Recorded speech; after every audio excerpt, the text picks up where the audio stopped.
I'm Ron Zygarlicke from H&S Manufacturing. I'm the product manager for H&S, and we're at World Dairy Expo today. We're in the exhibition hall at booth 3415. Well, I hear a lot of different things out there. I mean, there's been talk about a lot of positive being out there. Milk prices are, we're hearing a lot of stable and stuff like that, and you know, with some of the talks out there, some of the agreements, we're hoping that's going to be a good thing for us.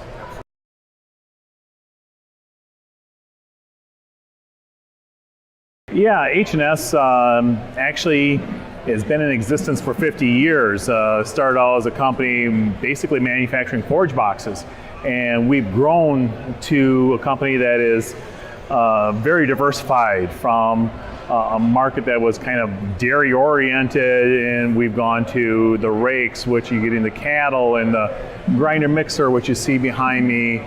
So there's a lot of different things that we've done as a company over the years, and got a lot of growing, and we're going to continue to grow.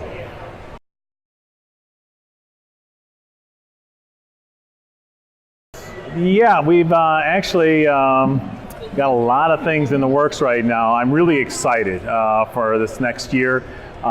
We've got products out there that we've been testing for the past year or thereabout, and can't say a lot right now, can't let the cat out of the bag, but I'm very excited about what we've got coming down the pipe, and when things start to break loose, we'll be ready.